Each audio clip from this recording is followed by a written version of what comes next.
The latest State of the Heart report by 6 Seconds says that burnout may be the new pandemic. With just a few weeks to go before the end of the year, many people often go through what is termed year-end fatigue. But according to health experts, tiredness or fatigue may actually be burnout, which may be more serious. So, what is the difference? The founder of Engaged Humans, Paula Quinsee, is in studio with us. It's great to see you. Thank you very much for coming in. Thanks, Michelle. Good to see you. So that's the question, right? Am I tired? Am I just experiencing a bit of year-end fatigue? It's at the end of November. Or is it a step further, and is it burnout? So a lot of people coming to this time of the year do feel tired. It's been a long year. Some people, one person explained it to me, they feel like they're hanging on by their fingernails just to get to the end of the year so they can go on holiday, you know. And it's normal to feel tired and that. But the key difference is when you're tired and you can't take some time out for yourself and you are able to replenish your energy levels, you can bounce back and you can still function normally and optimally. Right. Whereas burnout is very different. It is an ongoing sense of being completely depleted, mentally, emotionally, physically. You're just completely exhausted, and it affects your daily functioning. You're operating from a day-to-day perspective. Yeah. The information that I have here in front of me from some of the findings by this State of the Heart report puts it quite well. Is burnout caused by overwork? And the answer is no, right? It's more of an emotional state of being. Yeah, I think over the years we've kind of been conditioned to think or associate burnout with being overworked and overloaded. There is an element of that, but what's coming out in the latest research is actually due to connection. Feeling connected to yourself, feeling connected to, you know, the people in your workplace and your work and having it, you know, some sort of meaning or purpose to it, and feeling connected in your personal space as well. I want to delve deeper into, you know, what makes up that connection. So there are symptoms, defining symptoms of burnout, right? And one of those is a perceived, exactly what you've just talked about now, perceived lack of social support or a lack of community. And that can be in your private life and in your workspace as well. That's just one of the points here that define burnout. Absolutely, and I think, you know, COVID kind of started that when we were all at home in lockdown and social isolation. We felt disconnected. Yeah. And with remote working and hybrid working, you know, in the workplace, we're not as connecting as much as we potentially used to by being in the office full time. We also misunderstood the informal connections and interactions that we have in the workplace. So around the coffee station, around the water cooler, popping my head into your office, going, hey, have you got 5 minutes to chat with me quickly? We underestimated the impact of human connection and what that does for us in feeling connected. Yeah, because a lot of companies during the COVID-19 pandemic, that's what they did, right? They saw that there was a remote work possibility. It was working very well for them. In fact, some companies reported that their earnings actually increased, their productivity actually increased over that time, and so they've closed their offices. Yes. And their employees now work almost permanently, if not in a hybrid setting, from home. And it sort of leads me to my next question, Paula. You know, you talk about how the pandemic has contributed in this way. I wonder, insofar as that emotional part of burnout is concerned, whether some of the leftovers of the pandemic, what all of us went through during those COVID-19 years, the loss of loved ones and of family members, the change of our workspace, whether the way we're feeling now can still be attributed to the pandemic. Most definitely, you know, because we all deal with trauma, and I'm going to say trauma, you know, because we all deal with it differently. We all process it differently. We went into survival mode where there was so much uncertainty about our jobs, our livelihood, the people we love and care about, the fear of stepping outside and getting this virus and not knowing what could happen. So there's been that trauma that we've experienced, and then on top of that, additional trauma around potentially people having lost their jobs, companies having closed down, those kind of things, and not necessarily yet having been able to process that trauma and deal with it. Yeah.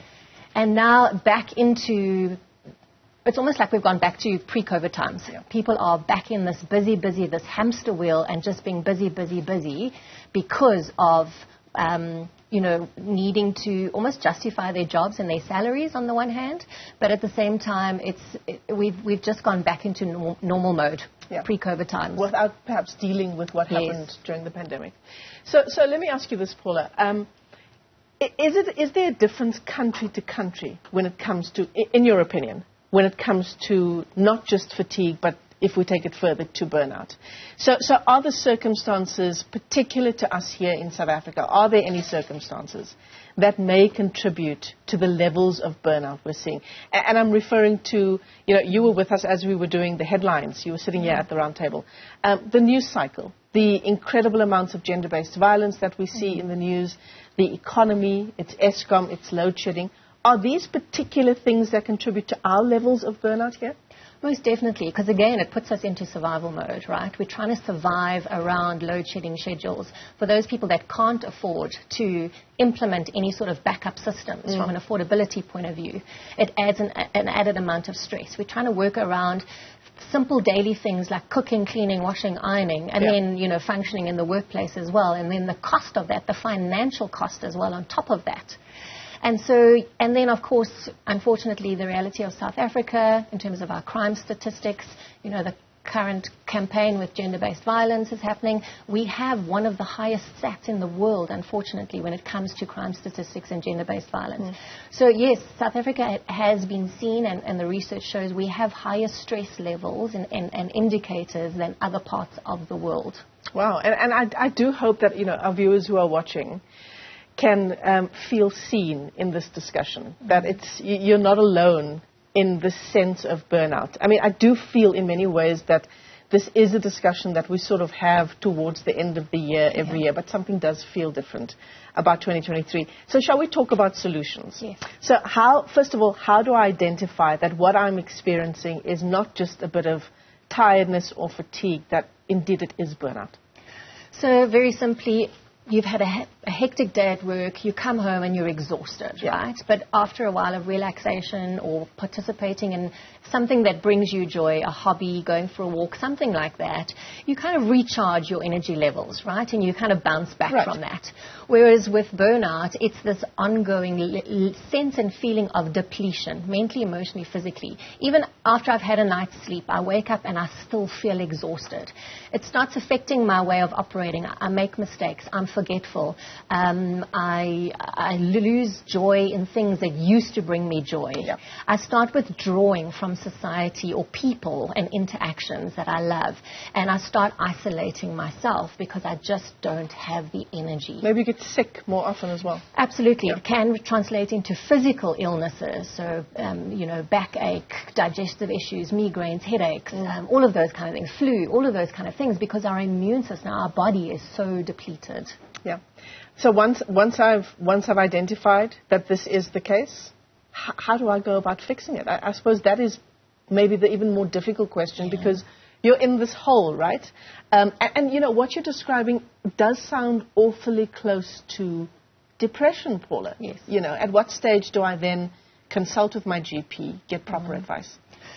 Definitely depression is a knock-on to that, or a very close cousin to it. And I think, first of all, acknowledging it to yourself, something's not right here. Yeah. That's the first step, because when you're honest with yourself, you can then be honest with others, right? And lean into the support structures that you have in place, family, friends, whatever, and then professionals, so doctors, psychiatrists, psychologists that can help you work through it. You, first of all, have an accountability and responsibility to yourself to take care of your own mental well-being. Fill your own cup. Because if you don't do it, nobody else is going to do it for you, right? So you have that responsibility. At the same time, from an employer perspective, you also have a responsibility in terms of employee wellness and well-being to put support structures in place in the workplace to assist your people to be well. Because your people are your business. And if your people are not well, your business is not well, right? So there's an equal responsibility there. And finding balance, and our balance looks different to all of us depending on what's going on in our lives. And taking time out for yourself to practice activities or mindfulness or things that will help you find a balance and replenish your own cup. Yeah, absolutely. I'm just, while you're talking, looking at some of the pointers that you've put down for us as well. And I wonder how many of our viewers will relate to long-term burnout. Yeah. It really does feel that way at the end of 2023. And what you're saying is that it can take up to 2 years to recover from a severe episode of burnout. Why do you say 2 years? So the research shows that when you've had or experienced a severe episode of burnout, right, your body is so depleted that you can't function, and it affects you internally as well. So I mean, I'm not a medical expert, but it affects things like your cortisol levels, which is a stress, triggered by stress, which can lead to adrenal fatigue and all sorts of other medical conditions, right? So to get your body right back, those levels all back in balance again, to get you to able to function again and think again, it can take up to 2 years. Wow. And so that's why it's so important for you to put steps in place to take care of your well-being and take short breaks during the day, take time out on the weekends and stuff to look after your own well-being.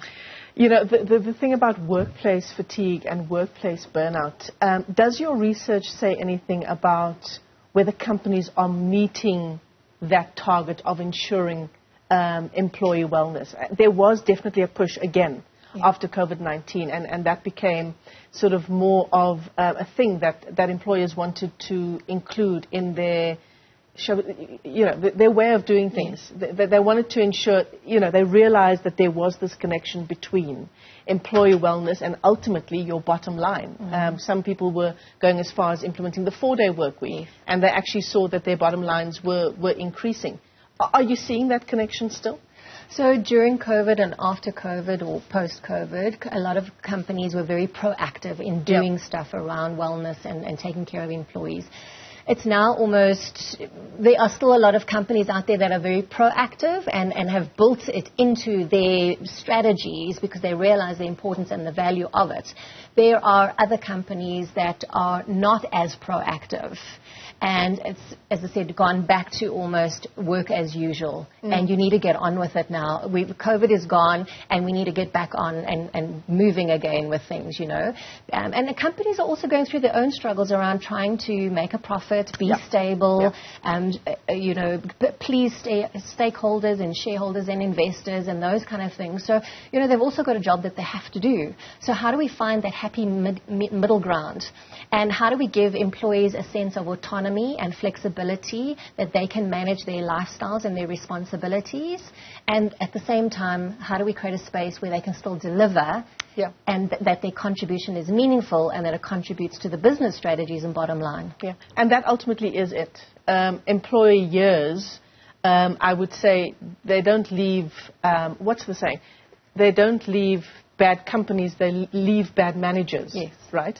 So there is definitely that correlation between employee wellness and ultimately the wellness of the company. And so those next steps of pleasing shareholders, etc., it comes naturally when you begin at the beginning. Yeah. If your so your people will go where they feel welcomed. Right. Your people will stay where they feel valued. Wow. And I think that's a good note to end off on and a good message to employers out there. Paula Quinsee, it's been a great pleasure talking to you. Thank you very much for coming on to the program. The founder of Engaged Humans. Some interesting findings here on the difference between just being tired, it is that time of year, and burnout. If any of this resonates with you, go and see your GP. Perhaps that's a good place to start.